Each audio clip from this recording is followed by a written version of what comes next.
오늘은 우리 추수감사주일로 하나님께 지난 1년 동안 우리에게 베풀어 주신 은혜를 감사하며 또 예배하는 시간입니다. 우리 먼저 옆 사람 바라보시면서 인사 한번 했으면 좋겠습니다. 반갑습니다. 안녕하세요. 네, 또 반가운 우리 분들도 계시고 또 지금 오고 계신 분들도 계신데 오늘 또 드려지는 예배를 통해서 하나님이 우리 인생 가운데 지금까지 함께 하셨던 그 시간들을 돌아보며 감사하는 시간 됐으면 좋겠습니다. 우리 먼저 처음 부를 노래는 우리 교회에 쭉 있었던 분들은 아시는 나라는 찬양이에요. 이 찬양은 송명이라는 시인이 지은 곡입니다. 이분은 태어날 때부터 이렇게 뇌성마비 장애를 가지고 태어나셨거든요. 그래서 지금은 연세가 환갑이 넘으셨는데 이 곡을 지을 당시는 그래도 좀 젊었을 때 이 곡을 지었습니다. 누구 도움 없이는 혼자서는 살아갈 수 없는 그런 몸이고 또 여러 아픔을 가진 분이었지만 이분이 이 노래를 지으면서 남에게 있는 건강이 있지 않고 남이 가진 지식도 없고 남이 가진 재물도 없지만 그럼에도 불구하고 지금까지 내가 그 누구보다 행복하고 감사한 인생을 살 수 있었던 그 이유를 이 가사에서 공평하신 하나님이라고 말하거든요. 태어날 때부터 출발선상이 달랐지만 누구는 그 선 앞에서 태어났지만 이분은 한참 뒤에부터 시작을 하게 됐죠. 그럼에도 불구하고 자신의 인생을 이렇게 살려주시고 지금까지 끌어준 하나님을 향해서 공평하신 하나님이라고 고백하고 있습니다. 그래서 오늘 이 찬양을 함께 우리 고백할 때 그래 정말 지금 우리가 사는 인생 우리는 두 눈도 다 보이고 손과 발도 다 있고 움직이는데도 불편함 없이 이렇게 살아가고 있는데 그 모든 것들이 감사한 일이었구나라는 것들을 이 고백을 통해서 이 시인의 고백을 통해서 우리 심령 가운데 다시 한번 새겨봤으면 좋겠습니다. 함께 우리 나 찬양 불러보도록 하겠습니다.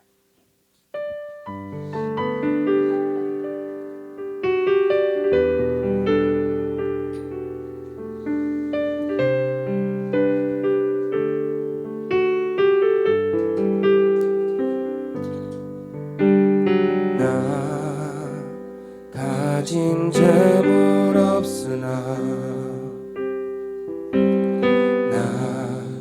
남이 가진 지식 없으나 남에게 있는 건강이 있지 않으나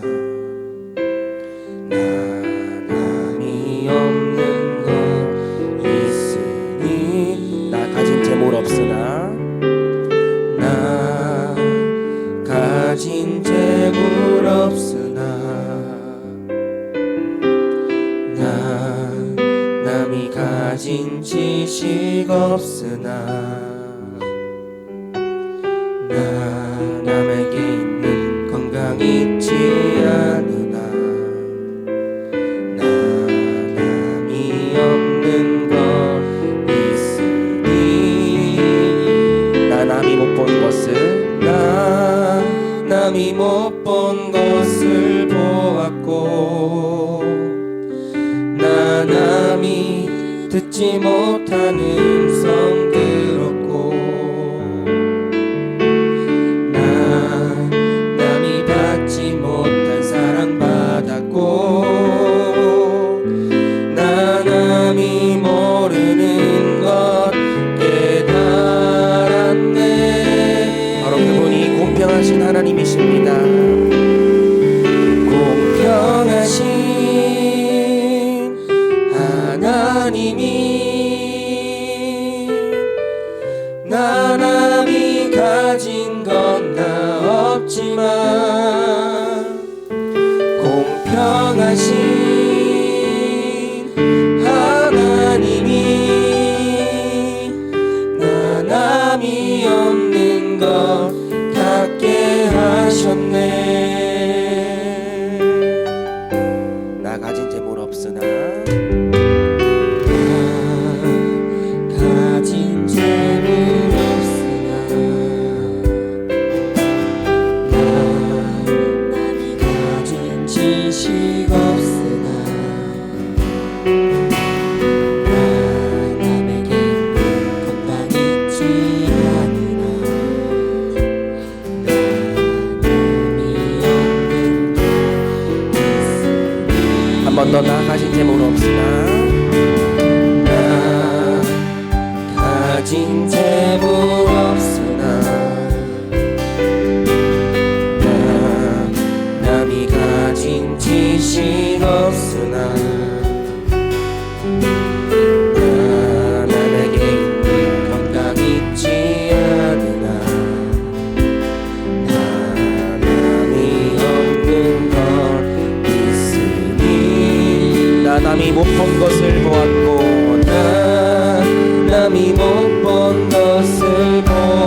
본 것을 보았고 남이 못 본 것을 보았고 남이 듣지 못한 음성 들었고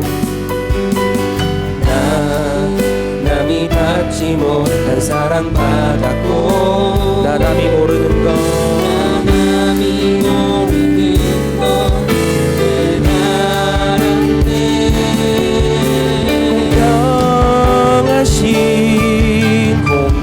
공평하신 하나님이 남이 가진 건 나 없지만 공평하신 하나님이 남이 없는 것 같게 하셨네. 공평하신 하나님이 남이 가진 건 나 없지만 공평하신 하나님이 남이 없는 것 같게 하셨네. 남이 없는 것 남이 없는 것 같게 하셨네. 남이 없는 것 남이 없는 것 같게 하셨네. 할렐루야. 우리 가운데 공평하신 하나님, 아무것도 없다 생각될 그때에 우리 가운데 놀라우신 것들로 채우신 그 주님을 찬양합니다. 할렐루야.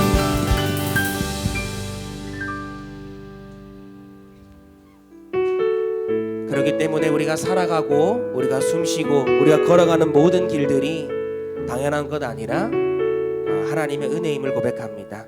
함께 우리 찬양 고백하도록 하겠습니다. 내가 누려왔던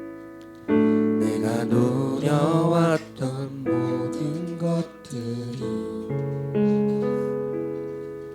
내가 지나왔던 모든 시간이 내가 걸어왔던 모든 순간이 당연한 것 아니라 은혜였소. 아침에 해가 뜨고 저녁에 노을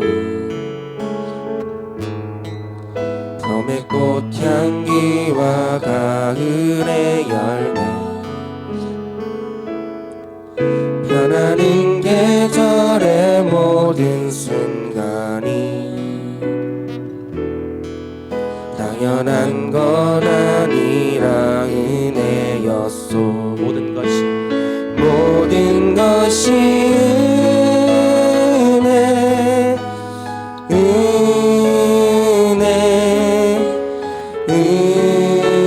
은혜 한없는 은혜.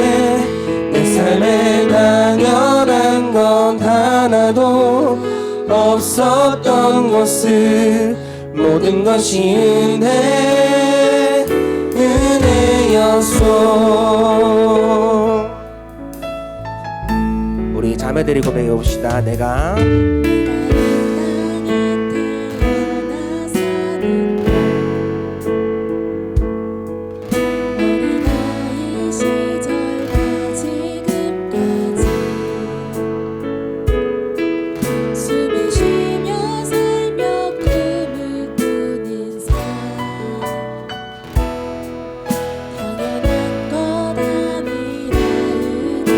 형제들이 고백합시다. 내가 하나님의 자녀로 살고 오늘 찬양하고 예배하는 삶 복음을 전할 수 있는 축복이 당연한 것 아니 모든 것이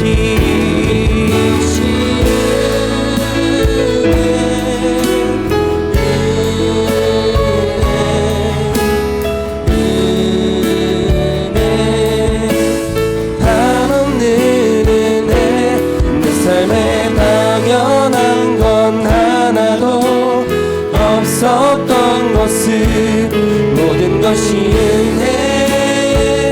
은혜였소. 모든 것이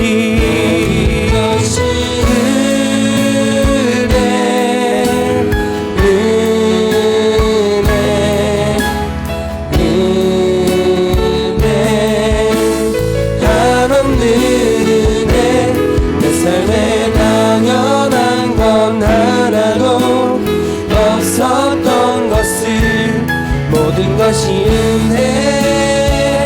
은혜였소. 모든 것이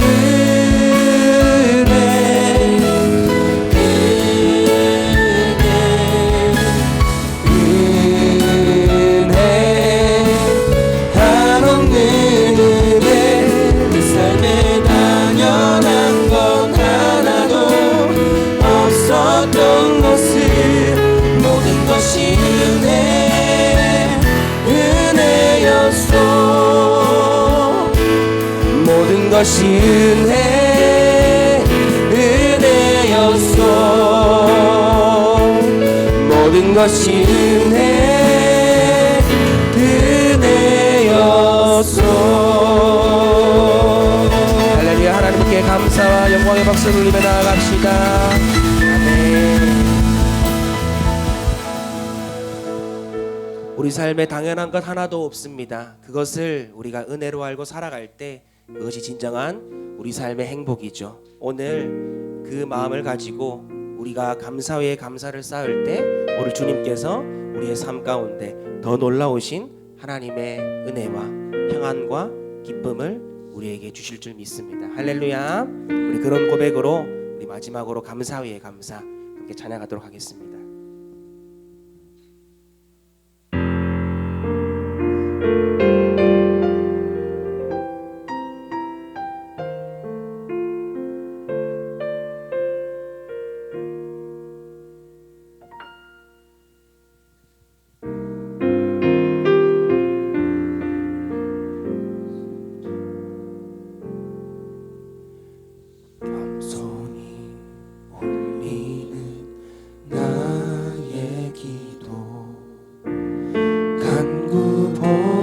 감사를 드립니다. 응답하심도 거절하심도 기다리라 하심도 그저 감사. 한 번 더 고백합시다. 겸손히 올리는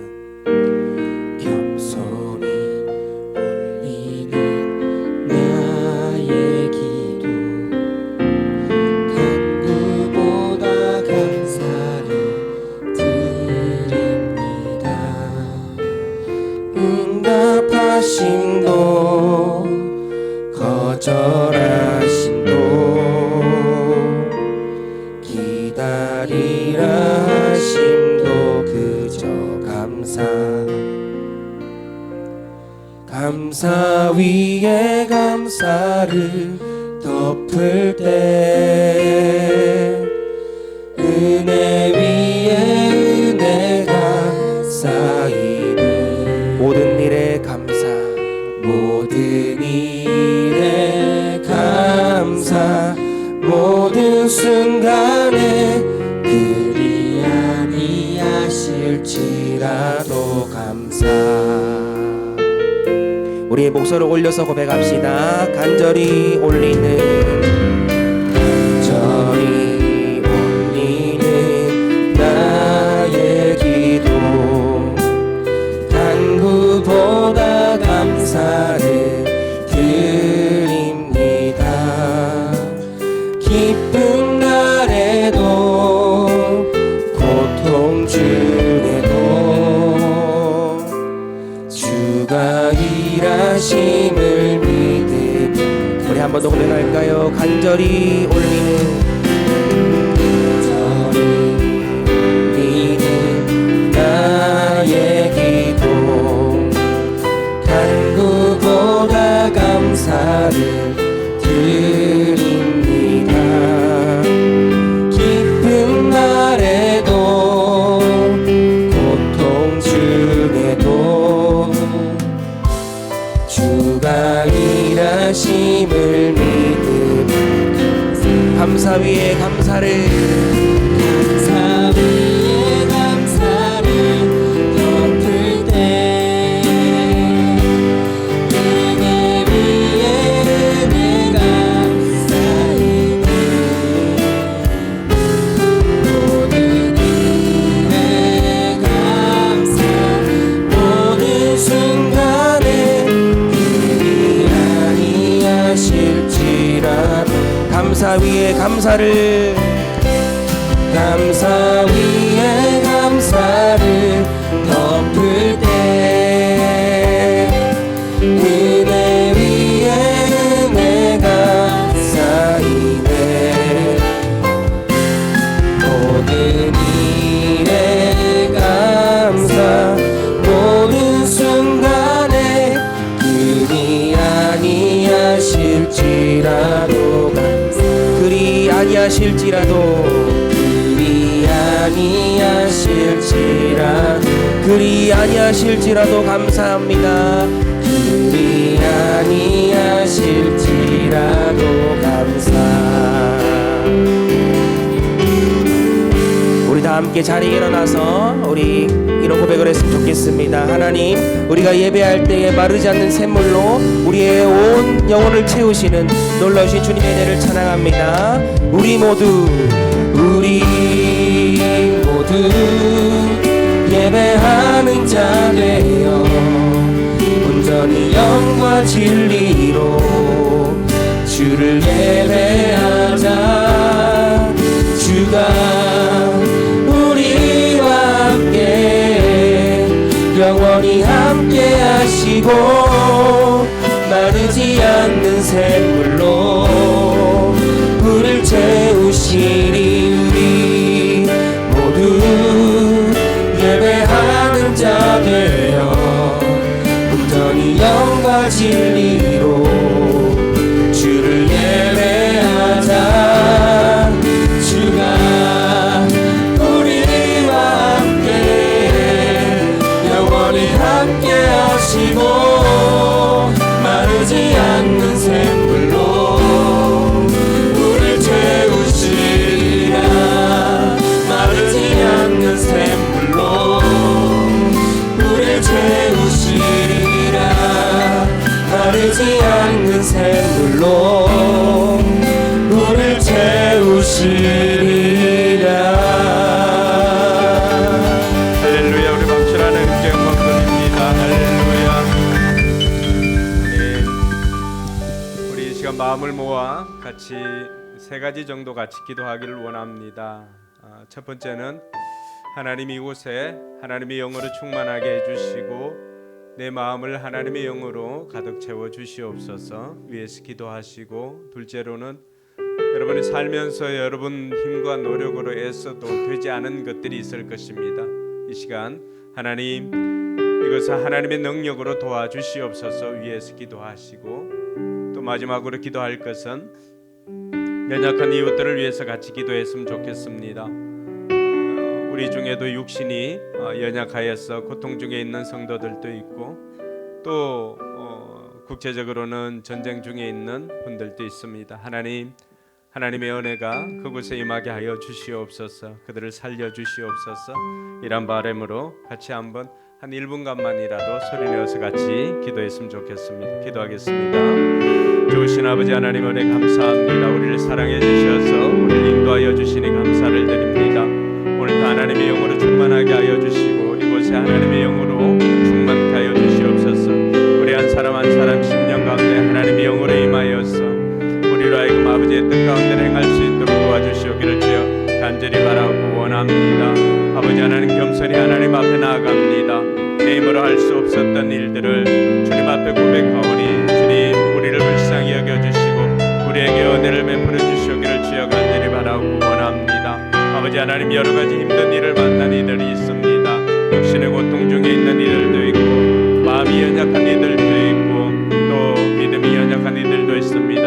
하나님께서 그들과 함께하여 주셔서 그들이 하나님께서 공급해 주시는 힘을 이겨낼 수 있도록 도와주시옵소서. 전쟁 가운데 있는 이들 하나님 불쌍히 여겨주시고 그들에게도 하나님의 사랑이 임하도록 하나님께서 도우시고 인도하여 주시옵소서. 참 좋으신 하나님 아버지 은혜 감사합니다.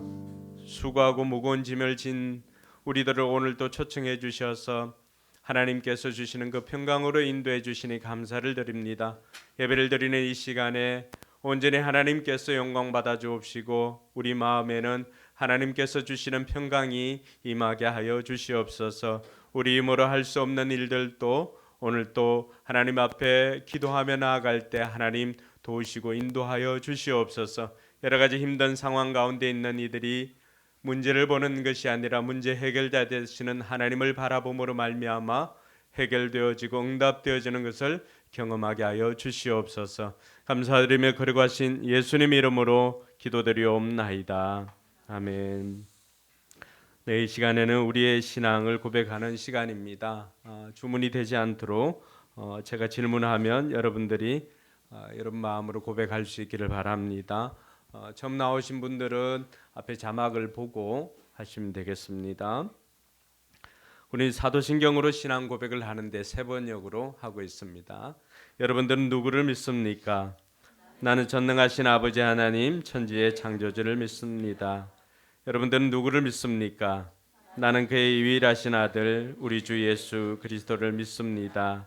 그는 성령으로 잉태되어 동정녀 마리아에게서 나시고 본디오 빌라도에게 고난을 받아 십자가에 못 박혀 죽으시고 장사된 지 사흘 만에 죽은 자 가운데서 다시 살아나셨으며 하늘에 오르시어 전능하신 아버지 하나님 우편에 앉아 계시다가 거기로부터 살아있는 자와 죽은 자를 심판하러 오십니다. 여러분들은 누구를 믿습니까?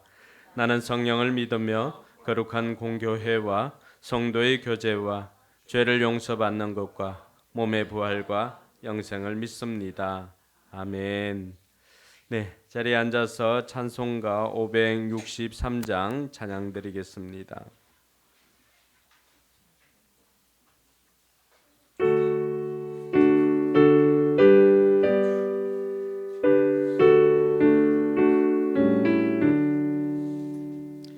예수 사랑하심을 성경에서 배웠네. 우리들은 약하나 예수 권세 많도다. 날 사랑하심 날 사랑하심 날 사랑하심 성경에 쓰였네. 나를 사랑하시고 나의 죄를 다 씻어 하늘 문을 여시고 들어가게 하시네. 날 사랑하시 날 사랑하시 날 사랑하시 성경에 쓰였네. 내가 연약할수록 더욱 귀히 여기사 높은 보좌 위에서 낮은 나를 보시네. 날 사랑하시 날 사랑하시 날 사랑하시 성경에 쓰였네. 세상 사는 동안에 나와 함께 하시고 세상 떠나가는 날 천국 가게 하소서. 날 사랑하시 날 사랑하시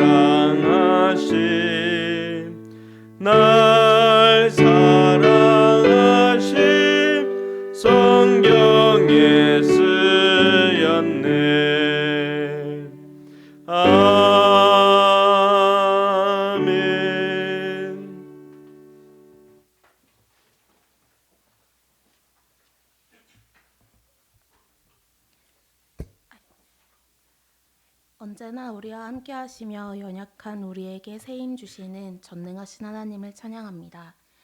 한 해 동안 하나님의 은혜 안에서 풍성한 열매를 누리게 하심에 감사드립니다. 선물 같은 새날을 허락하셔서 은혜의 자리에 오게 하심 감사합니다. 이 시간 우리의 삶을 돌아봅니다. 하나님보다 더 사랑한 것들, 하나님을 의지하지 않았던 것들, 하나님이 원하시는 모습이 아니었던 것들, 연약하여 늘 넘어지는 죄의 모습들을 회개하오니 다시금 주님이 원하시는 세상의 빛과 소금의 모습으로 살아가게 하옵소서.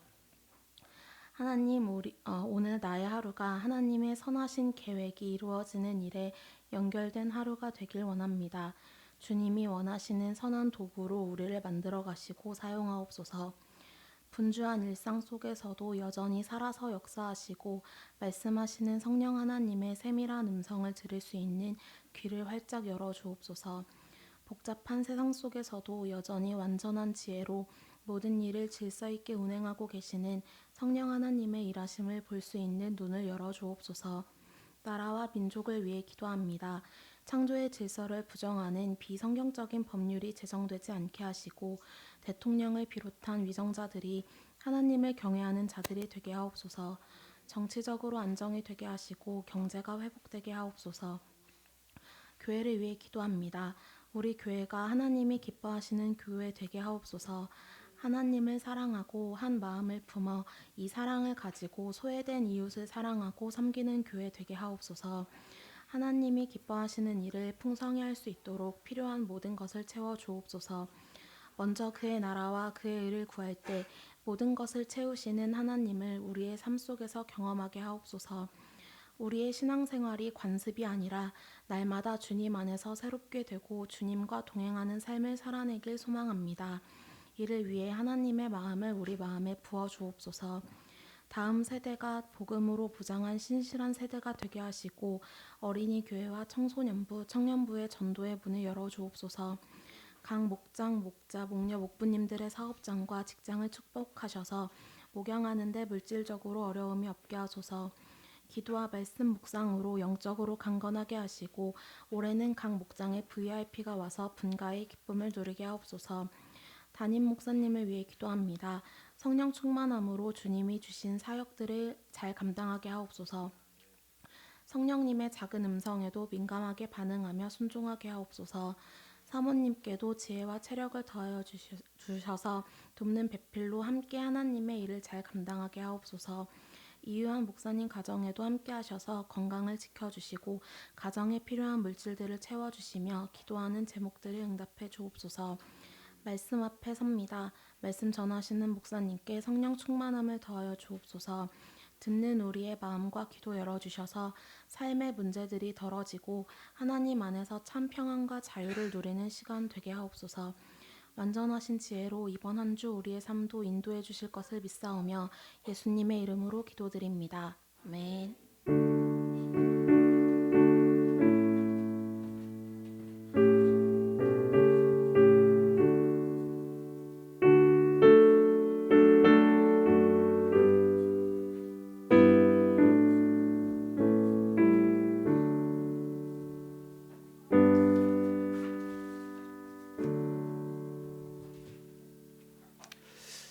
이 시간에는 봉헌하는 시간인데 오늘은 우리 포커스교회 여성 종창단 팀이 나와서 찬양함으로 주님 앞에 봉헌하도록 하겠습니다.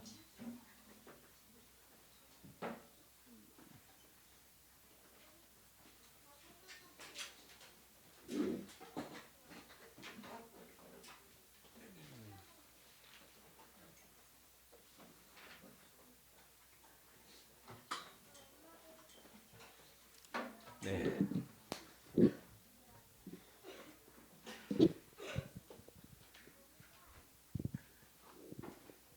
저희들이 좁아서 미리 이렇게 다 준비를 못하고 그때그때마다 준비를 합니다.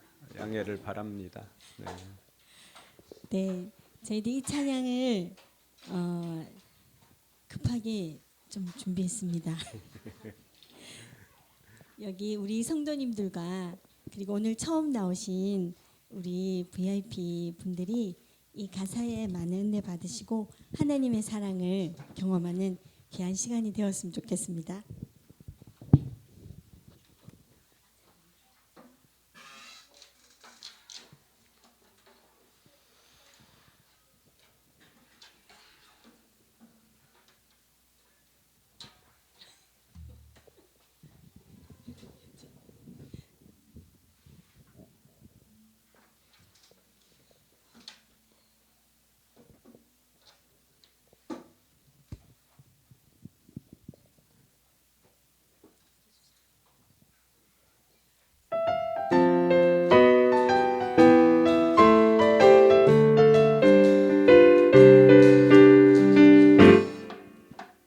당신을 기뻐하는 하나님, 당신을 축복하는 하나님, 당신의 웃는 얼굴 속에서 하나님의 웃음 보이네. 당신의 길을 아는 하나님, 당신의 맘을 아는 하나님, 당신이 행복할 수 있도록 하나님 돌보시네. 그 하나님 진실하시고 그 많은 사랑 당신에게 주길 원하네. 그 하나님 하늘에 쌓인 새로운 소망을 당신에게 준다네. 그 하나님 진실하시고 그 많은 사랑 당신에게 주길 원하네. 그 하나님 하늘에 쌓인 새로운 소망을 당신에게 준다네.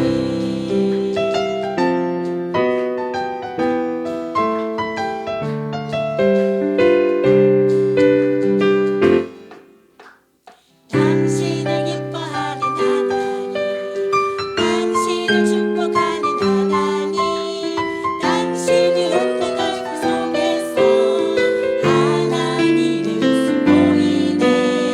당신의 길을 아는 하나님, 당신의 맘을 아는 하나님, 당신이 행복할 수 있도록 하나님 돌보시네. 그 하나님 진실하시고 그 많은 사랑 당신에게 주길 원하네. 그 하나님 하늘에 쌓인 새로운 소망을 당신에게 준다네. 그 하나님 진실하시고 그 많은 사랑 당신에게 주길 원하네. 그 하나님 하늘에 쌓인 새로운 소망을 당신에게 준다네. 하늘의 축복을 그대 마음에, 하늘의 축복을 그대 삶 속에. 여러분에게 하나님의 축복이 가득하길 원합니다.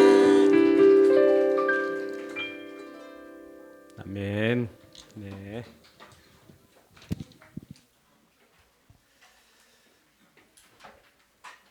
네, 우리 여성 중창단도 있고 우리 교회는 또 여성 찬양단도 있습니다. 그때는 드럼이나 기타 또 싱어 다 우리 여집사님들로 구성된 포커스 레이디스 싱어즈라고 해서 여성 찬양 팀도 있습니다. 그래서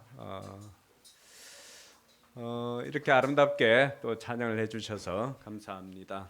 네. 네, 하나님 앞에 드린 예물을 위해서 기도하겠습니다. 좋으신 하나님 은혜 감사합니다. 우리에게 베풀어 주신 모든 것이 하나님의 은혜임을 고백합니다. 특별히 오늘 추수감사 주일을 맞이해서 추수감사 예물을 하나님 앞에 올려드립니다. 우리에게 베풀어 주신 모든 것이 하나님의 은혜입니다. 예물을 준비하기까지의 수고와 눈물을 하나님께서 아시오니 그들의 수고와 눈물을 기억하여 주시고 그들 생에 물질로 고통당하는 일이 없도록 하나님께서 풍성하게 공급하여 주시옵소서. 11조를 드리는 손길들이 있사오니 아버지 하나님 기억하여 주시고 그들이 물질로 사는 인생이 아니라 하나님으로 사는 인생임을 고백하여 싸우니 하나님께서 들어가도 나가도 복이 되게 하시고 그들 생애를 인도하여 주셔서 날마다 푸른 초장과 쉴만한 물가를 경험하게 하여 주시옵소서. 아버지 하나님, 또 여러 가지 감사 제목으로 또 감사임을 드리는 손길들이 있습니다. 하나님 기억하여 주시고 감사가 더욱더 많아지게 하여 주시고 그 감사를 통하여서 더 크신 하나님을 경험하게 하여 주시옵소서. 주일 예물과 선교 예물도 하나님 앞에 올려드립니다. 예물이 쓰이는 곳마다 그리스도의 향기가 드러나게 하여 주시고 영혼 권하여서 제자가 만들어지게 하여 주시옵소서. 감사드리며 거룩하신 예수님 이름으로 축복하며 기도드리옵나이다. 아멘.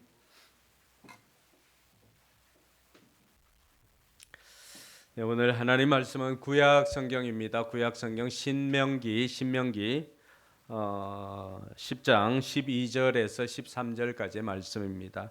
신명기 10장 12절에서 13절.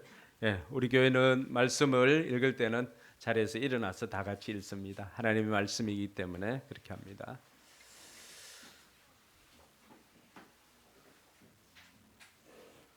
네, 다 같이 큰 소리로 같이 읽겠습니다. 시작.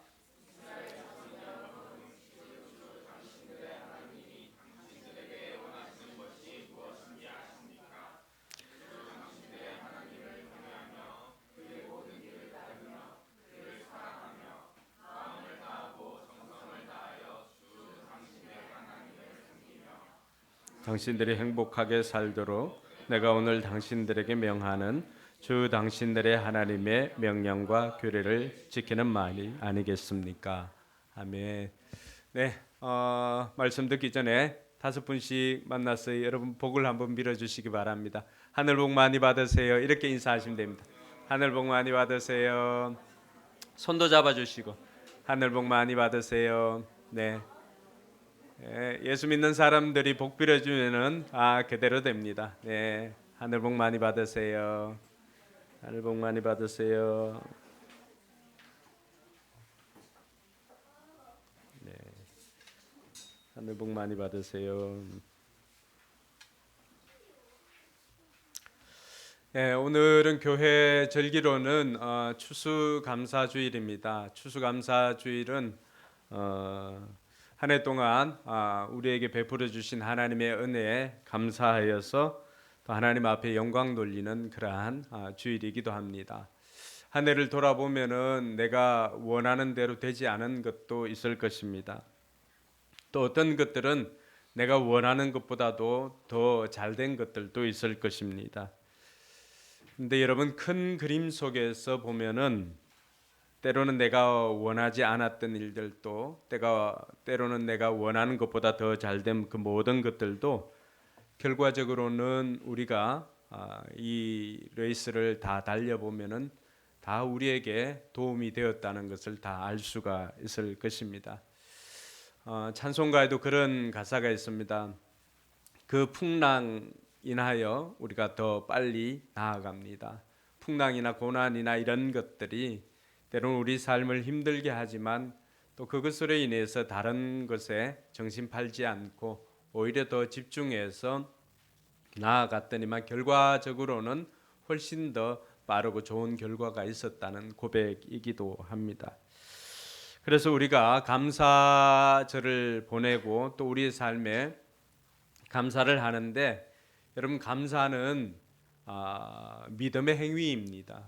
믿음 없는 사람이 감사할 수 없습니다. 믿음이 있기 때문에 하나님 앞에 감사할 수 있는 것입니다. 그리고 이 감사라고 하는 것은, 감사는 결과에 대한 것이 아니라 감사는 태도입니다. 많은 사람들이 내 삶에 기적이 일어나면 감사하겠습니다, 내 삶에 이것이 이루어지면 감사하겠습니다 라고 말하지만, 그러나 하나님께서 우리에게 원하는 감사는 그러한 것이 아니라 우리가 감사할 때 기적을 경험하게 되는 것이고, 우리가 감사할 때 좋은 결과를 얻을 수가 있는 것입니다. 그래서 이 감사야말로 신앙이자 또 태도라고 할 수가 있습니다. 오늘 저와 여러분들의 삶 가운데 날마다 이 감사가 더욱더 넘쳐나기를 주님의 이름으로 축원합니다. 오늘 여러분들과 함께 또 고민하고 하고자 하는 이야기는 행복입니다. 행복. 최근 들어서 우리 강단에서 계속해서 행복에 대한 것들을 함께 나누고 있습니다. 왜 이 행복에 대한 것들을 나눌까 생각을 해보면은, 이 세상을 살아가는 모든 사람들의 끊임없는 관심이자 목적이 바로 행복이기 때문입니다. 여러분, 철학이나 종교, 나아가서 인간의 모든 활동들, 그 활동들의 근본적인 목적이나 결과는 다 행복을 찾는 여정이라고 할 수가 있습니다.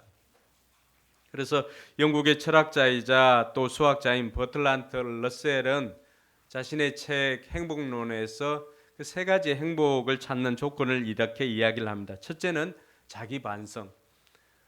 하루를 돌아보거나 아니면은 자기 인생을 돌아보면서 반성하는 것, 그것을 행복의 조건으로 제시를 했습니다.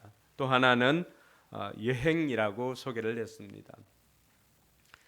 많은 사람들이 여행을 떠나고 국내 여행이나 또 해외로 여행을 갑니다. 여러분 여행을 가서 여러분들 무엇을 합니까? 많은 것들을 보고 또 많은 맛있는 것들도 먹고 하지만 저는 여행에 있어서 정말로 중요한 것은 그 여행을 통하여서 자신의 존재를 다시 한번 생각해 보는 시간이야말로 여행의 참된 의미가 아닌가 이런 생각을 해봅니다. 그리고 세 번째는 이 러셀은 자신의 집 정원사와의 대화로 꼽았습니다. 그것은 다른 사람들과의 대화를 말하는 것이죠. 이 버틀란트 러셀이 소개하였던 이 세 가지 행복을 얻는 이 조건 외에도 수많은 학자들이나 이런 사람들이 행복에 대해서 이야기를 합니다. 여러분들이 알고 있는 철학자 중에 플라톤, 아리스토텔레스도 행복에 대해서 이야기를 했죠. 플라톤은 우리가 생각하는 것과는 조금 다른 행복에 대해서 이야기를 합니다. 플라톤은 행복의 조건을 5가지를 제시하는데 그 첫 번째는 먹고 입고 살기에 조금은 부족한 듯한 재산. 두 번째는 모든 사람이 칭찬하기 약간 부족한 외모. 저는 여기에서부터 이미 탈락인 것 같습니다. 세 번째는 자신이 생각하는 것보다 절반밖에는 인정받지 못하는 명예. 네 번째는 남과 겨루었을 때 한 사람에게는 이기고 두 사람에게는 질 정도의 체력. 다섯 번째는 연설을 했을 때 듣는 사람의 절반 정도만 박수를 보내는 말솜씨. 그래서 이 플라톤은 5가지를 제시했는데 그가 제시한 조건은 부족함이죠. 부족함이 행복이라고 말합니다. 우리가 추구하는 또 우리가 생각하고 있는 행복과는 전혀 다른 행복론을 이야기를 합니다. 그럼 우리가 이 시점에서 사람들이 말하고 있는 행복이나 이런 것이 아니라 그럼 성경은 우리에게 행복을 얻는 원리를 뭐라고 말하는가 살펴보는 것이 중요할 것 같습니다. 오늘 저와 여러분들이 읽었던 이 본문에 보면은 신명기 10장 13절에 보면은 이 성경은 어떤 책인가를 우리가 알 수가 있습니다. 신명기 10장 13절이 이렇게 말하지요. 당신들이 행복하게 살도록 내가 오늘 당신들에게 명하는 주 당신들의 하나님의 명령과 규례를 지키는 일이 아니겠습니까? 여러분, 우리의 행복을 위하여 명령과 규례를 주었다라고 하는 것입니다. 그래서 성경이라고 하는 것은 우리의 행복을 위해서 하나님께서 우리에게 주신 책이다. 즉 성경은 행복 매뉴얼이라고도 할 수가 있습니다. 근데 많은 사람들이 성경을 생각을 하면은 하라 하지 말라라고 하는 이런 규정들이 빽빽하게 기록되어 있는 책으로 오해를 합니다. 근데 실상은 그렇지 않습니다. 성경은 우리를 구속하는 책이 아니라 성경은 우리를 행복으로 인도하는 행복 매뉴얼이라고 하는 것입니다. 성경 우리에게 하나님께서 우리의 행복을 위하여 오늘 말씀에도 있는 것처럼 당신들이 행복하게 살도록 내가 이것을 제시한 것 아니냐라고 말하고 있습니다. 그래서 하나님께서 우리에게 말씀해 주신 것처럼 성경은 우리의 행복을 위하여 우리에게 주어진 책입니다. 여러분, 하나님께서 우리에게 우리의 행복을 위하여서 성경에 무려 행복이라고 하는 그 구절이 행복이 들어가 있는 구절이 509절이나 됩니다. 정확하게 말하면 499번이나 행복에 대해서 말하고 있습니다. 하나님께서는 우리가 이 땅에서 행복하게 살기를 바라고 있습니다. 여러분, 에덴 동산을 하나님께서 처음 만드시고 천지 창조를 하시고는 에덴 동산을 만들고 거기에 아담과 하와를 두시고는 하나님의 고백이 무엇입니까? 보시기에 심히 좋았더라. 아담과 하와가 모든 것이 풍족한 그 에덴 동산에서 사는 것을 보니까 하나님께서는 너무나 좋았던 것입니다. 왜냐하면은 그것이 하나님께서 에덴 동산을 두신 목적이기도 하고 아담과 하와를 그것을 다스리라고 주신 목적이기도 했기 때문입니다. 그래서 하나님께서 우리를 이 땅에 보내신 것은 우리가 이 땅에서 행복하게 살기를 바라기 때문입니다. 여러분, 부모들이 여기도 계시지만 부모들의 마음이 무엇입니까? 우리 아이들이 행복하게 이 땅에서 살아가는 것이 부모의 바람 아니겠습니까? 많은 사람들의 행복을 추구합니다. 근데 정말 아이러니한 것이 무엇인지 아십니까? 많은 사람들에게 물어봅니다. 당신은 무엇 때문에 그렇게 열심히 삽니까? 라고 하면은 가족들의 행복을 위해서 이렇게 삽니다라고 고백합니다. 그럼 가족들의 행복을 위해서 열심히 살지만은 제일 많이 희생된 게 누군지 아십니까? 그래서 바로 가족들입니다.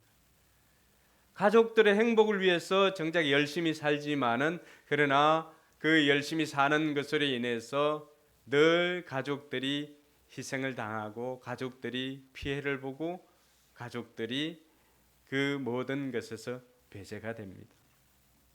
정작 함께 해야 할 시간에 함께하는 그 시간이 행복한 시간임에도 불구하고 가족들과 함께하지 못하는 일들이 얼마나 많이 있습니까? 여러분들은 열심히 일을 하느라 그러니까 이런 아이러니가 많습니다. 그래서 우리가 행복의 원리를 성경을 통해서 우리가 알기 전에 우리가 먼저 기억해야 하는 것은 우리 인생에도 행복을 가로막는 장애물이 있다는 것을 알아야 할 것입니다.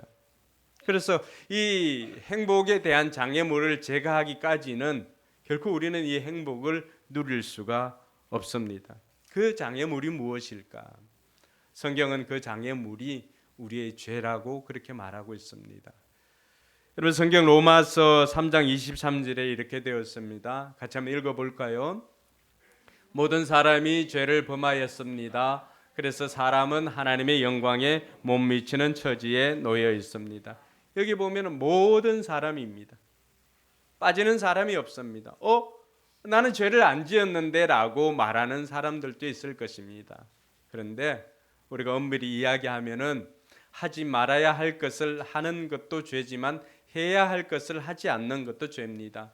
여러분 죄라고 할 때 나라마다 그 죄의 기준이 다 다르기 때문에 그것을 일일이 다 적용할 수가 없습니다. 그러나 하나님 나라의 법에 보면은 우리가 해야 할 것이 있고 하지 말아야 할 것이 있는데 많은 사람들이 하지 말아야 할 것들은 비교적 잘 지키고 있습니다. 그런데 해야 할 것들을 우리가 하나만 이야기해도 우리는 거기 앞에서 자신감을 갖지 못합니다. 성경 우리에게 내 부모를 주 안에서 공경하라고 그렇게 말합니다. 여러분 자식된 도리에서 부모에게 효를 다했다고 말할 수 있는 사람이 과연 몇이나 되겠습니까? 아무리 효자상을 받고 효부상을 받는 분들에게도 그분들에게 인터뷰를 해보면은 늘 그 마음속에는 미안함이 있고 자신이 상을 받았지만은 상 받기조차도 부끄럽다고 할 정도로 효를 다했다고 생각하는 사람은 아무도 없습니다. 우리가 실정법으로 이 살인이나 도둑질이나 이런 것들만 죄라고 생각하는데 세상은 그렇지 않습니다. 도덕법을 어긴 것도 죄인 것이죠. 그러니 그 앞에서 자유할 수 있는 사람이 아무도 없는 것입니다. 여러분 스스로도 한번 생각을 해보시기 바랍니다. 여러분은 부모에게 효를 다하고 있습니까? 거기에 어느 누구도 자신 있게 나는 효를 다하고 있습니다 라고 말할 수 있는 사람은 아무도 없는 것입니다. 그래서 성경은 꽤 높은 도덕적인 기준을 가지고 있습니다. 우리는 때리면 또 죄라고 생각하지만 성경에는 마음속으로도 나쁜 마음을 가지는 것도 죄라고 말해주고 있습니다. 그러니 그 죄라고 하는 기준에 어느 누구가 나는 죄인이 아닙니다라고 말할 수 있는 사람이 누가 있겠습니까? 그러다 보니까 많은 사람들이 죄를 범하니까 하나님의 영광에 못 미치는 존재가 되었다 말하고 있습니다. 여러분, 하나님 영광에 못 미치는 처지가 되었다라고 하는 말을 좀 더 쉽게 이야기해 보면은 많은 사람들이 사람답게 살지 못하더라라고 말하고 있는 것이죠. 그러니까 거기에 행복이 없는 것입니다. 많은 사람들은 자신들이 생각할 때 행복은 내가 부족한 거, 모자라는 거, 이런 것들이 다 채워지면 행복할 거야 라고 말하는 사람들이 대부분입니다. 그래서 모든 것이 채워지면 행복할 것 같지만은 실상 그 많은 것들을 채워봐도 결국에는 행복보다는 더 허무함이 많다는 것을 알 수가 있습니다. 그 원인을 성경은 죄라고 말하고 있는 것입니다. 여러분, 파스칼이라고 하는 철학자, 팡세를 지은 파스칼은 그런 이야기를 합니다. 우리 마음에는 세상 그 무엇으로도 채울 수 없는 빈 공간이 있는데 그 공간은 하나님만이 채울 수 있다라고 이야기를 합니다. 여러분, 우리 마음속에 빈 공간이 있는데 그것은 마치 비어있는 퍼즐 맞추기 이렇게 해보면은 그 비어있는 퍼즐처럼 빈 공간이 있다는 것입니다. 그것이 채워지지 않으니까 사람들은 온갖 것으로 그것을 채우려고 합니다. 돈으로 그것을 채우려고 하고, 또 어떤 사람은 명예나 어떤 사람은 지식으로, 또 어떤 사람은 쾌락으로 그것을 채워보려고 합니다. 근데 그 퍼즐이 온전히 맞지를 않으니까 사람들은 더 갈증을 느낍니다. 어떻게 보면은 하나님 빼고는 모든 것들을 다 채워 보았을 것입니다. 그러나 하나님이 그 자리에 들어가지 않으니까 결국에는 갈증이 생기고 공허하게 되는 것입니다. 우리는 이런 것들을 다 경험해 보지 못하지만은, 우리가 가지고 있는 것으로는 경험할 수가 없었지만은, 그러나 솔로몬이라고 하는 왕, 여러분, 지혜의 왕 솔로몬은 지혜만 가진 것이 아니라 하나님께서 그가 지혜를 구하였을 때 부와 명예도 다 주었습니다. 그러니까 솔로몬은 당대 최고의 부자라고 할 수가 있습니다. 그래서 솔로몬은 이 모든 것들을 다 실험해 보았습니다. 대단하지 않습니까?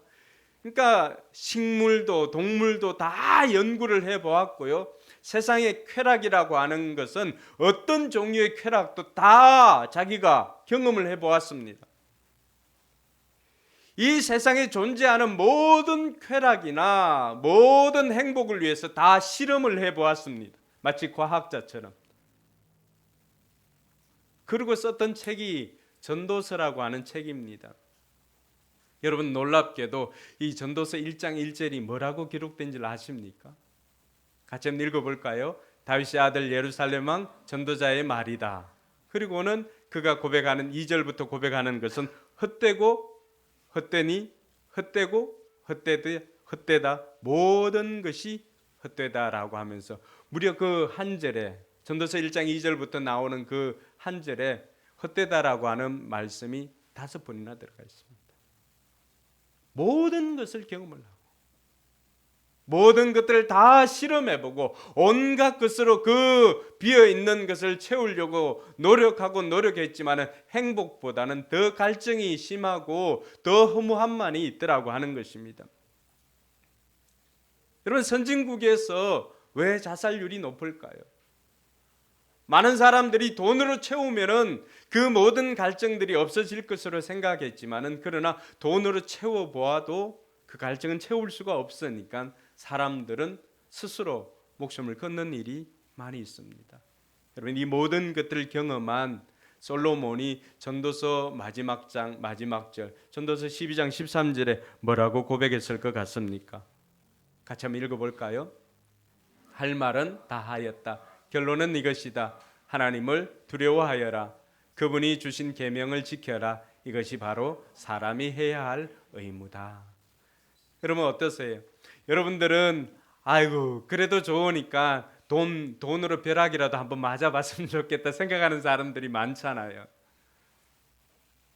그러나 아무리 많은 것을 가져도 여러분, 수많은 그 회장들, 선대 회장이 죽고 난 다음에 그 자식들이 돈으로 분쟁을 하고 법정에 가고 이런 일들을 얼마나 많이 들었습니까?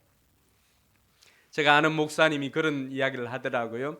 자기가 아는 분이 직접 와서 이야기를 해주는데 어떤 그 한 여사님이 남편을 먼저 보내고 외롭게 이렇게 살다가 일산에 있는 호수공원을 이렇게 늘 한 바퀴씩 이렇게 돌면서 운동을 했다고 합니다.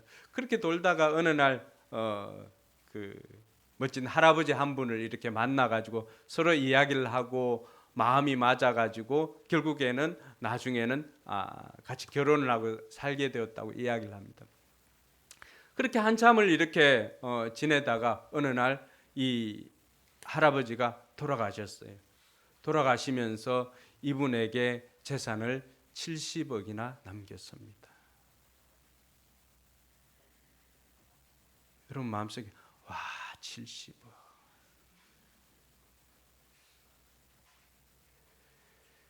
그럼 70억 받고 그렇게 마음을 나누었던 그 남편이 돌아가시고 70억을 받은 그 사람이 과연 행복한 사람일까요?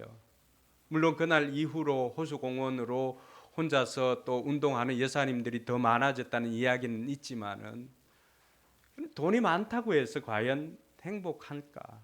성경은 우리에게 그렇지 않음을 이야기를 해주고 있습니다. 왜냐하면 행복은 돈에서 오는 것이 아니라 그 비어진 마음이 관계를 통해서 채워질 때 행복을 누리기 때문입니다. 그 비어진 마음에 하나님이 채워지고 그 비어진 마음에 사랑으로 채워지니까 비로소 거기서 행복이 있는 것임을 알 수가 있습니다. 솔로몬이 다 실험을 해보고 우리에게 가르쳐 준 것이 무엇입니까? 하나님을 두려워하고 하나님 주신 계명을 지켜라. 이것이 사람이 지켜야 할 본분이다, 의무다라고 말해주고 있는 것입니다.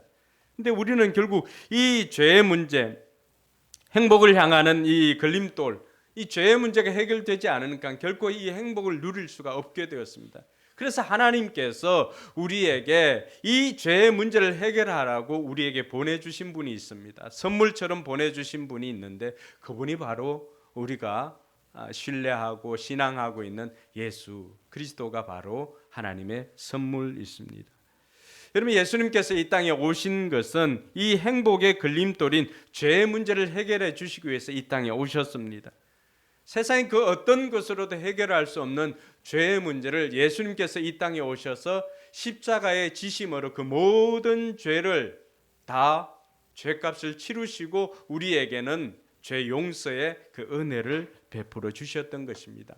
그래서 요한복음 3장 16절에는 이렇게 말하고 있습니다. 하나님께서 세상을 이처럼 사랑하사 외아들을 주셨으니 이는 그를 믿는 사람마다 멸망하지 않고 영생을 얻게 하려는 것이다. 하나님께서 세상을 이처럼 사랑하셔서 누구를? 외아들을 주셨다라고 말하고 있습니다. 그 외아들이 바로 예수 그리스도이신 것입니다. 여러분 예수님께서 이 땅에 보내어서 우리의 죄값을 지시기 위해서 예수님께서 십자가에 달려 죽으신 것입니다. 그래서 예수님께서 십자가에 달려 죽으실 때 마지막으로 했던 말이 테텔레스타이라고 하는 그 말인데 그것은 다 이루었다라고 하는 말입니다. 그것은 값을 다 지불했다라고 하는 뜻도 포함되어져 있습니다. 성경이 우리에게 말해주고 있는 것은 이 죄의 값은 죄의 삭은 사망이라고 말합니다. 여러분 코로나가 치명률이 2% 이렇게 되었습니다. 그럼에도 세상 사람들은 벌벌벌벌 떨었습니다. 그런데 죄의 치명률은 몇 %일까요? 죄의 치명률은 성경이 우리에게 가르쳐 주는 것은 100%라고 말하고 있습니다. 죄의 값은 사망이다. 그러니까 그 어느 누구도 이 죄의 값으로 말미암은 사망을 피할 수가 없는 것입니다. 그래서 이 사망의 문제, 죄의 문제를 해결해 주시기 위해서 아무 죄 없으신 예수님께서 이 땅에 오셔서 그 죄값을 인류 모든 죄값을 치르기 위해서 십자가에 달려 죽을 수밖에 없었던 것입니다. 그래서 예수님의 십자가의 죽으심은 바로 저와 여러분들이 죄의 값을 치르기 위한 죽으심입니다. 그러므로 그 예수님을 그 선물을 받아들이기만 하면은 저와 여러분들은 그 죄에서 자유하니까 비로소 행복을 누릴 수 있다라고 하는 것이 성경이 우리에게 가르쳐 주고 있는 행복의 원리인 것입니다. 사랑하는 성도 여러분, 세상이 정의하고 있는 행복과 교회가 정의하고 있는 행복이 조금은 차이가 있습니다. 세상은 행복을 해피니스라고 그렇게 말하고 있습니다. 해피니스. 그런데 교회에서 행복 아니면 복이라고 말할 때 그 복은 블레싱이라고 말합니다. 축복이라고 말합니다. 여러분, 해피니스의 그 어원은 어디에서 왔을까요? 우연히 만나다 우연히 일어나다라고 하는 해픈에서 왔습니다. 그러니까 행복은 해프닝이에요. 우연히 일어나는 것이에요. 행복은 그러니까 수많은 사람들이 이 우연히 일어나는 행운과도 같은 해프닝을 얻기 위해서 수많은 사람들이 행복을 발로 밟고 다닙니다. 나는 아니에요 라고 하지만 여러분, 실은 네잎클로바 꽃말이 뭐지요? 행운 아닙니까? 이 네잎클로바 행운을 찾기 위해서 수많은 그 세잎클로바를 밟고 다녔는데 세잎클로바의 꽃말이 뭘까요? 행복입니다. 그러니까 한 번의 해프닝을 위해서 사람들은 수많은 행복을, 내 곁에 있는 행복을 짓밟고 다니는 거예요. 그러니까 이 세상에서는 행복이 우연히 그냥 만나고, 그러니까 사람들은 이 행복을 행운이라고 착각하고 살아가는 것입니다. 근데 교회에서 이야기를 하는 행복은, 블레싱은 블리드라고 하는 피에서 나왔습니다. 피. 교회에서 블레싱, God bless you 이렇게 하지 않습니까? 복을 빌어줍니다. 하나님의 복이 여러분들과 함께 하기를 바랍니다 라고 할 때 이 블레싱은 블리드라고 하는 피에서 나왔는데 바로 예수님의 십자가의 피 흘림, 그것으로 말미암아서 비로소 우리가 행복을 누리게 되었음을 말해주고 있는 것입니다. 그래서 누구든지 이 예수님의 피 흘리심으로 말미암아 십자가의 죽으심을, 그 선물을 우리가 받기만 하면은 우리 삶에는 놀라운 변화가 일어나는데, 그 첫 번째 변화는 마음의 평화가 시작됩니다. 그것은 여러분들이 오늘 당장 느낄 수 있는 것입니다. 여러분, 마태복음 11장 28절과 29절에 뭐라고 되어 있냐 그러면, 수고하고 무거운 짐을 진 사람은 모두 내게로 오나 내가 너희를 쉬게 하겠다.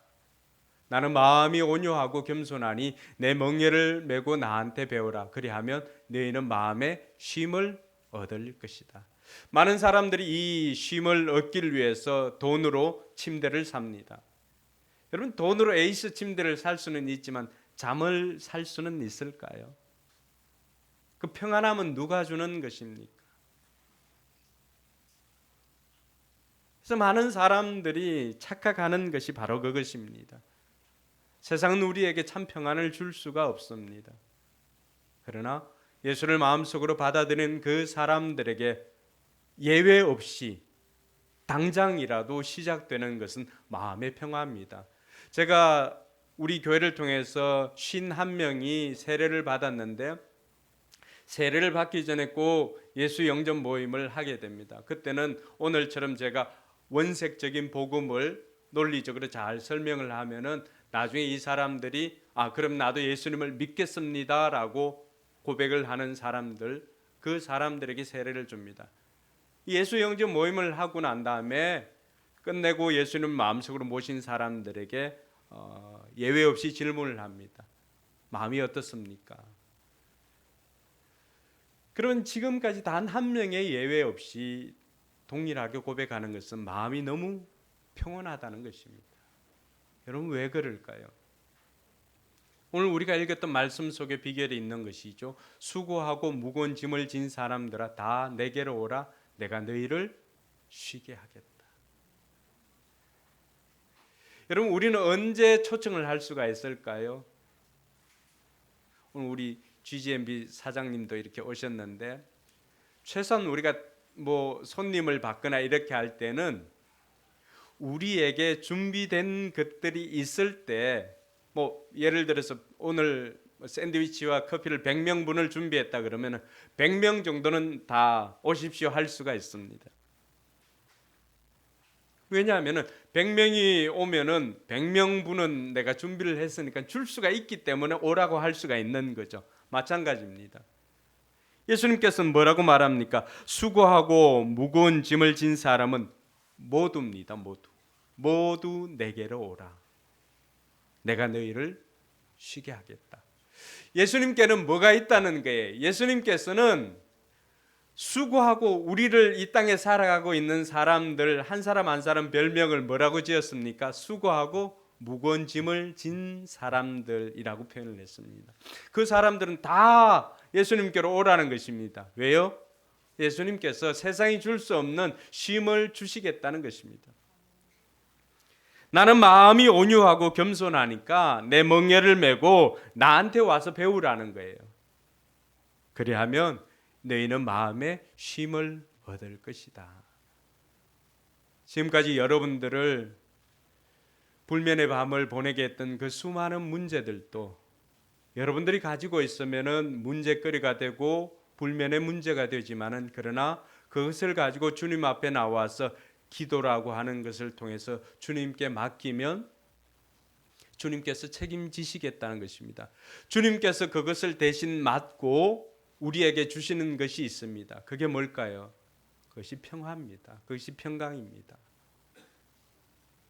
여러분 오늘 당장이라도 여러분을 불면의 밤을 보내게 했던 그 문제를 오늘 이 시간 예배를 마치기 전까지라도 하나님 앞에 한번 고백해 보시기 바랍니다.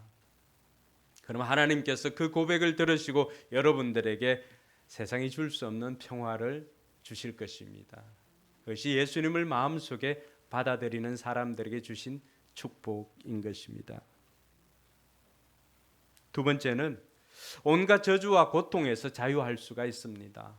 그럼 요한일서 3장 8절에 보니까 예수님께서 이 땅에 오신 목적에 대해서 이야기를 할 때 요한복음 10장 10절은 양으로 생명을 얻게 하고 더 풍성케 하기 위해서 왔다라고 했는데 요한일서 3장 8절은 같이 한번 읽어볼까요?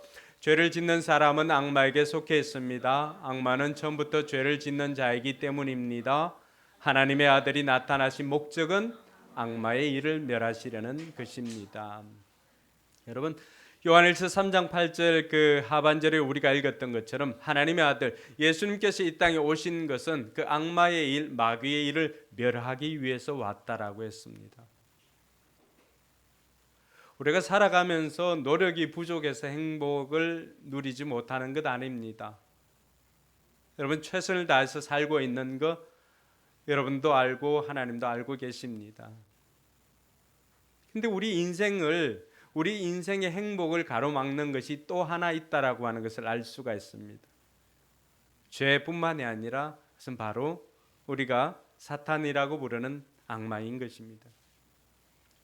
귀신의 존재를 다 믿는 사람도 있고 믿지 못하는 사람도 있고 많은 사람들이 개인의 그러한 성향에 따라서 다 다릅니다. 그러나 분명한 것은 내가 믿든 믿지 않든 원하든 원치 않든 내 인생을 방해하는 방해꾼이 영적인 방해꾼이 분명히 있다라고 하는 것입니다. 성경이 우리에게 그것을 말해주고 있습니다. 그러다 보니까 우리가 예전에는 뭐 교회를 다니지 않아도 세상 사람들 어떻게 이야기를 합니까? 제가 참 이사를 많이 다녔거든요. 이사를 다닐 때마다 예수 믿지 않는 사람 주인을 만나면 꼭 하는 말이 있습니다. 벽에 못을 함부로 치지 말라고 하는 것입니다. 그리고 이사할 때도 이삿짐 센터나 이런 분들이 언제 이사를 할 거냐고 손 없는 날 이사를 해야 된다라고 이야기를 합니다. 그러니까 우리는 그 모든 저주로부터 자유하니까 어떻습니까? 오히려 손 있는 날 이사를 해도 우리는 부정타지 않을 수가 있습니다. 왜냐하면 예수님께서 그 모든 것들을 이기셨기 때문입니다. 여러분 예수 믿는다라고 하는 것은 세상의 그 어떤 것으로부터 자유하다라고 하는 것입니다. 그래서 예수님께서 우리에게 가르쳐 주신 것이 무엇입니까? 진리를 알지니 진리가 너희를 자유케 하리라. 할렐루야. 여러분 세상에 우리의 삶을 방해하는 어둠의 세력들이 분명히 존재합니다. 그러니까 내가 원대로 안 되고 세상 사람들은 뭘로 표현을 하죠? 삼재가 끼었나 이런 표현을 합니다. 그 어떤 사람은 뭐 죽은 할아버지가 도와주지 않아서 그런가라고 하면서 이장을 하기도, 묘를 또 이장을 합니다. 자, 여기서 한 가지, 묘 이장을 하는 거는 죽은 할아버지를 위함입니까? 살아있는 나를 위함입니까? 다 살아있는 자기를 위함입니다. 자기 성공을 위해서는 조상묘도 옮기는 거예요. 그렇죠?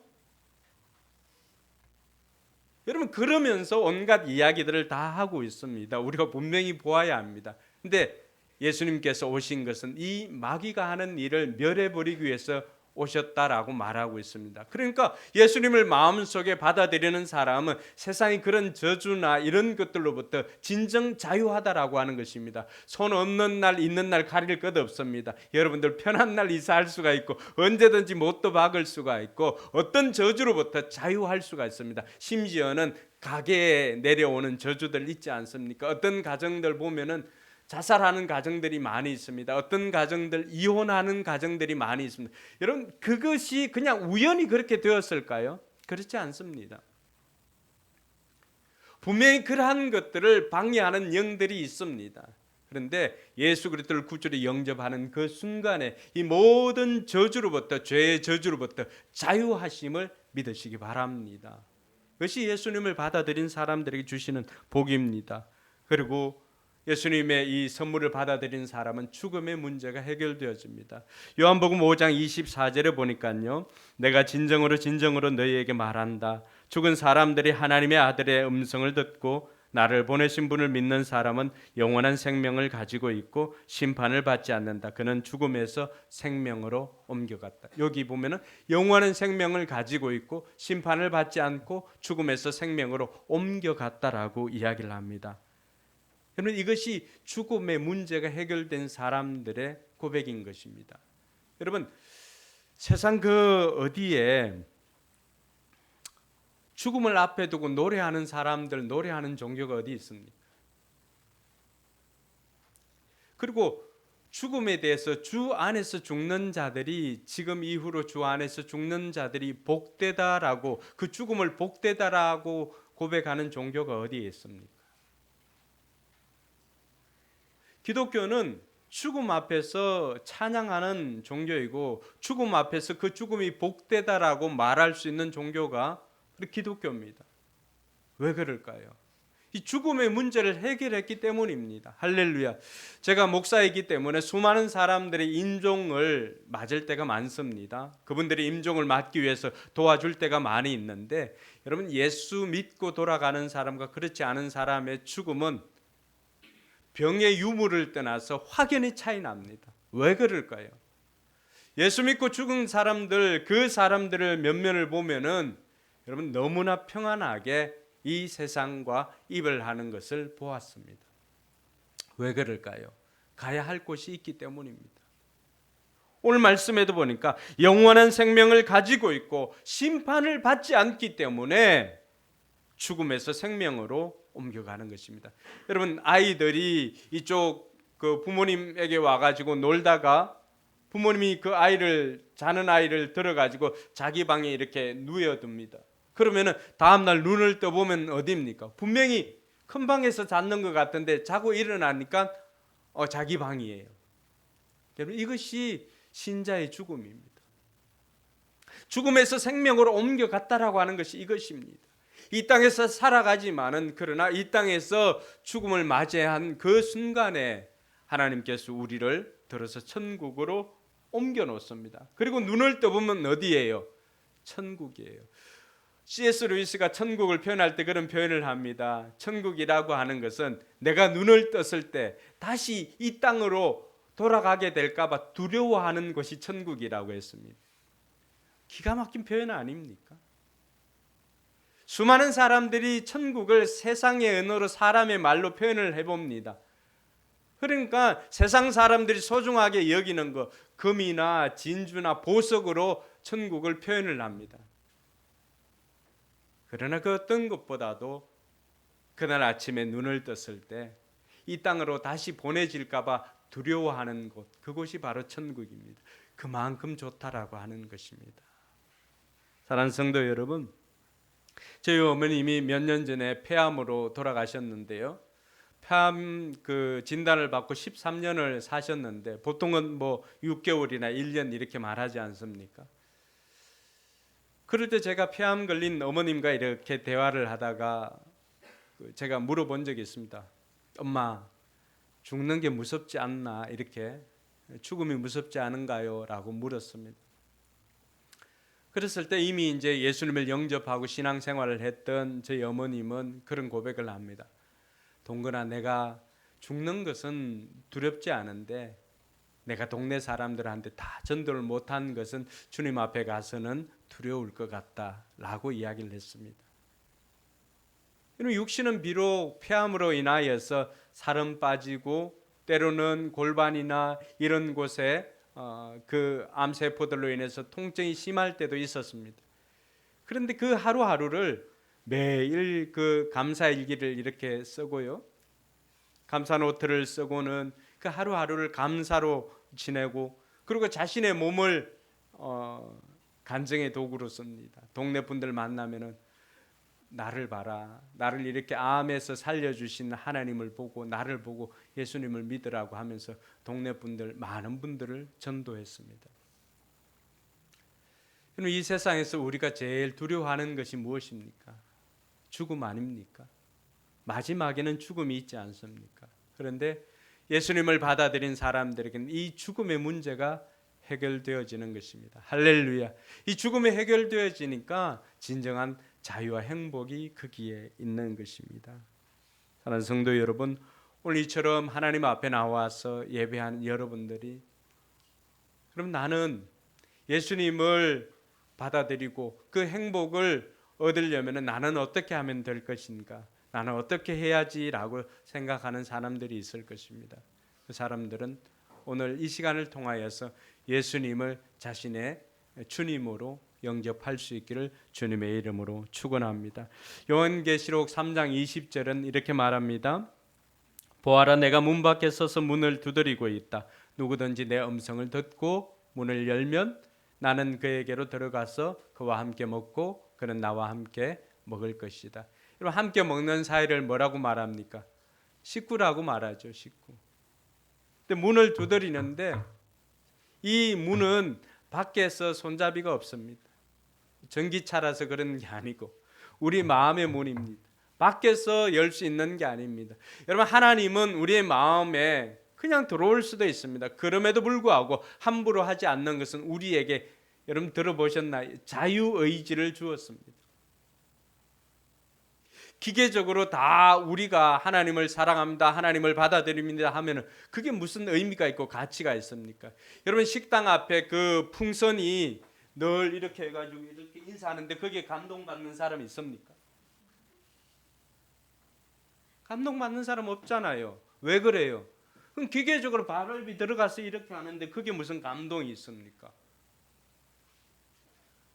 하나님께서 우리를 만들 때 우리 DNA 속에 예수님을 받아들이도록 기계적으로 만들어 놓았다면 예수님을 나의 주인으로, 예수님을 나의 구세주로 영접합니다라고 기계적으로 고백한들 그게 하나님께 감동이 되겠습니까? 우리로 하여금 이것도 선택하고 이것도 선택할 수 있는데 우리는 예수님을 나의 구세주로 영접을 합니다라고 선택을 하고 고백을 하니까 하나님께서 그것을 보시고 가치 있게 여기고 그 삶을 바꾸어 주시는 것입니다. 할렐루야. 그래서 하나님께서 우리에게 선택권을 주신 거예요. 자유의지라고 하는 거. 그래서 저와 여러분들이 그 자유의지를 가지고 예수님을 나의 주님으로 모시겠다 결단하는 것입니다. 우리가 예수님을 마음속으로 영접한다는 것이 어떤 유익이 있는가? 오늘은 여러분들에게 그 세 가지 유익만 말씀드리고 마치려고 합니다. 예수님을 우리가 구세주로 영접했을 때 어떤 유익이 있는가? 첫 번째 유익은 우리의 신분이 바뀝니다. 요한복음 1장 12절에 보니까 영접하는 자, 곧 그 이름을 믿는 자들에게는 뭐라고 말합니까? 하나님의 자녀가 되는 특권을 주셨다라고 말합니다. 우리의 신분이 바뀌는 것입니다. 하나님의 자녀가 되는 것입니다. 그 이전에는 죄로 말미암아서 하나님과 우리와의 관계가 깨어졌기 때문에 우리는 하나님과 아무런 관계나 그런 것이 없었습니다. 관계가 없다 보니까 하나님 앞에 도움을 요청해도 마땅히 도움을 받을 길이 없었습니다. 근데 자녀가 되면 어떻습니까? 자녀가 되면은 하나님 앞에 우리가 요청을 할 수가 있는 것입니다. 아버지 도와주세요. 아버지 이거 해주세요. 그럼 과거에는 아무런 관계가 없었는데 이제는 아버지와 아들이 되었기 때문에, 아버지와 딸이 되었기 때문에, 자녀가 되었기 때문에 아버지에게 정당하게 요청할 수가 있는 것입니다. 할렐루야. 뿐만 아니라 여러분들이 아버지 집에 들어갈 때는 어떻습니까? 아버지의 자녀이기 때문에 프리패스입니다. 많은 사람들이 천국 들어가는 거, 아버지 집에 들어가는 것은 무슨 자격이나 조건을 갖추어서 들어가는 것으로 생각합니다. 그러니까 물어보면 천국 갈 수 있습니까? 물어보면 다 자신 없다고 말합니다. 솔직한 것이죠. 왜? 내 삶을 보니까, 내 삶에 살아온 날들을 보니까 이것 가지고는 천국 못 갈 것 같거든요. 교회는 안 다녀도 들어서 알고 있는 것은 천국은 죄 없는 사람이 간다더라 라고 하니까 내 삶을 보니까 마음속으로도 죄 짓지 이렇게 하니까 자신이 없는 거예요. 그러나 오늘 분명히 알았으면 좋겠습니다. 천국은 자격으로 가는 것 아닙니다. 조건으로 가는 것 아닙니다. 천국은 하나님의 자녀이기 때문에 아버지 집으로 갈 수가 있는 것입니다. 천국에 갈 수 있는 유일한 조건이 있다면은 오늘 요한복음 1장 12절에 있는 것처럼 예수님을 나의 구세주로 영접하는 것입니다. 그러면 그 영접한 사람은 하나님의 자녀가 되었기 때문에 하나님 아버지 집으로 들어갈 수 있는 것입니다. 그러니까 오늘 내가 예수님을 영접합니다라고 고백하는 사람들은 어떻게 된다고요? 내 삶의 형편이나 이런 것과 관계없이 아버지 집에 갈 수 있다라고 하는 것입니다. 할렐루야. 그래서 우리는 이것을 복음이라고 말합니다. 복음. 영접하는 것은 뭐냐? 보니까 그를 맞아들인 사람 곧 그 이름을 믿는 사람이라 그렇게 표현합니다. 예수님을 맞아들인 사람은 곧 그 이름을 믿는 사람들. 영접한다라고 하는 것은 예수 그리스도의 이름을 믿는 사람이다라고 말해주고 있습니다. 그래서 이 예수님을 여러분 마음속에 영접하면 여러분 신분이 바뀌게 됩니다. 두 번째 유익은 어떤 유익이 있을까요? 좀 전에도 이야기했지만 아버지의 자녀가 되었기 때문에 이제는 아버지 앞에 기도를 하고 기도 응답을 받을 수 있는 자격이 생겼습니다. 요한일서 5장 13절 14절은 이렇게 말합니다. 같이 한번 읽어볼까요? 나는 하나님의 아들의 이름을 믿는 사람들인 여러분에게 이거를 씁니다. 그것은 여러분이 영원한 생명을 가지고 있다는 것을 알게 하려는 것입니다. 우리가 하나님에 대하여 가지는 담대함은 이것이니 곧 무엇이든지 우리가 하나님의 뜻을 따라 구하면 하나님은 우리의 청을 들어주신다는 것입니다. 여기 마지막에 보면 우리가 하나님의 뜻을 따라 구하면 하나님은 우리의 청을 들어주신다는 것입니다. 여러분 이 글을 쓴 목적이 뭐예요?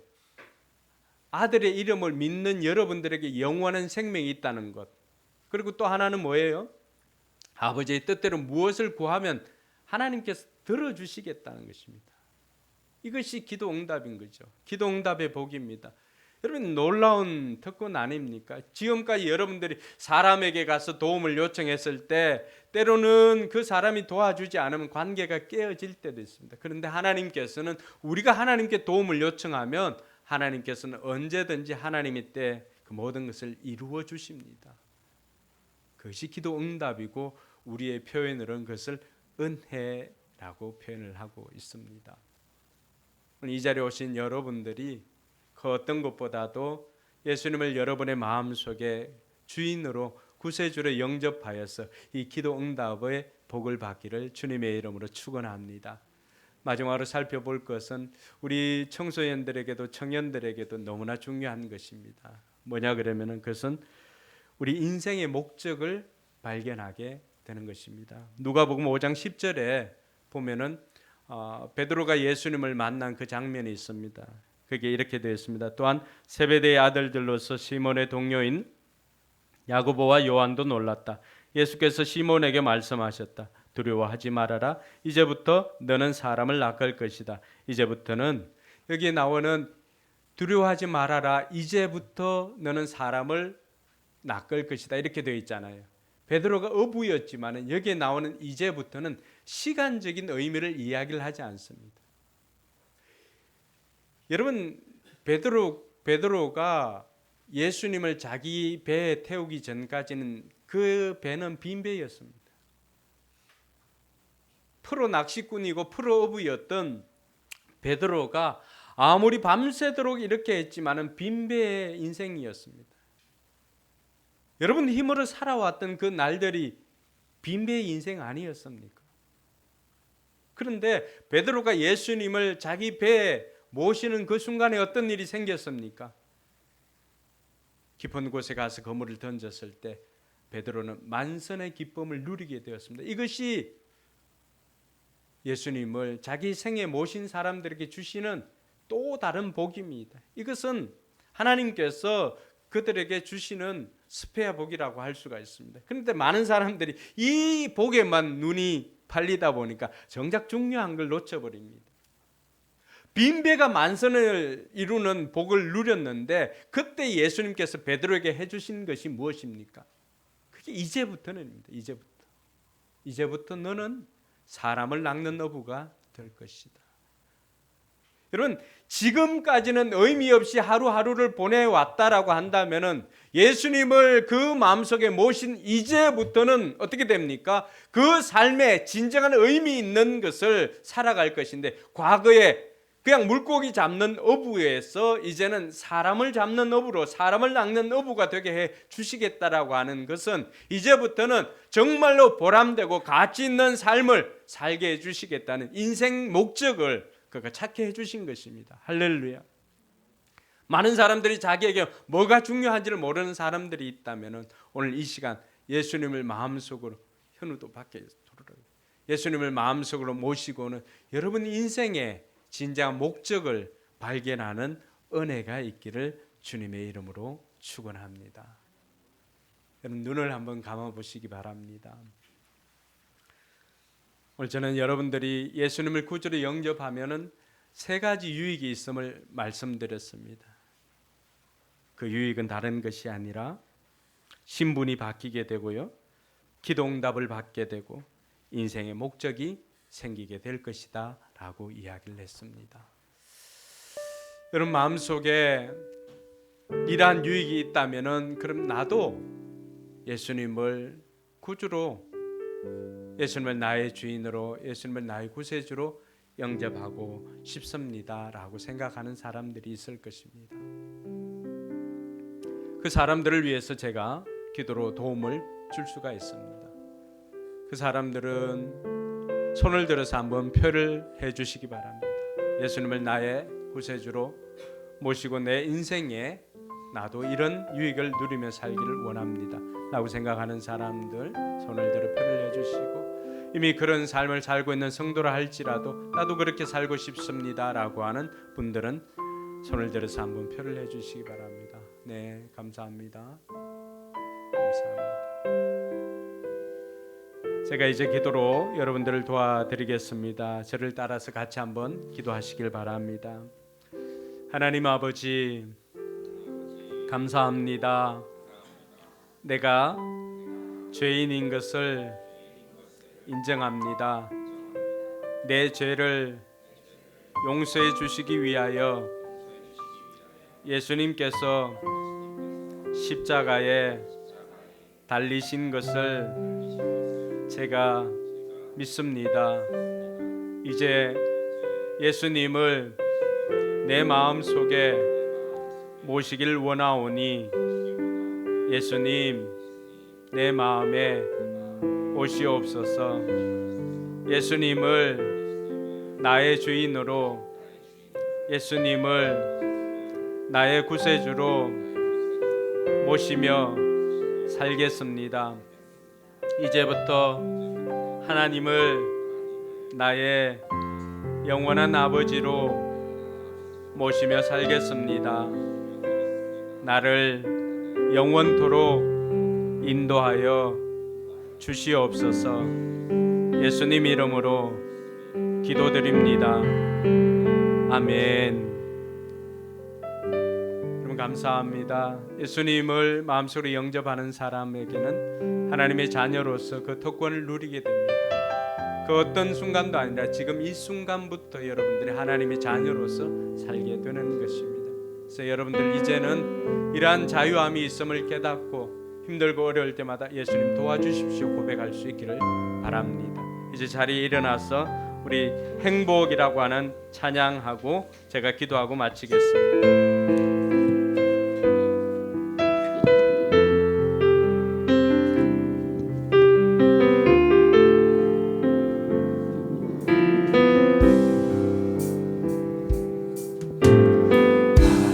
하지 않아도 정결하게 사는 삶 가진 것이 적어도 감사하며 사는 삶 내게 주신 작은 힘 나눠주며 사는 삶 이것이 나의 삶의 행복이라 눈물 날 일 많지만 눈물 날 일 많지만 기도할 수 있는 것 억울한 일 많으나 주를 위해 참는 것 비록 짧은 작은 삶 주 뜻대로 사는 것 이것이 나의 삶의 행복이라 고백합시다. 이것이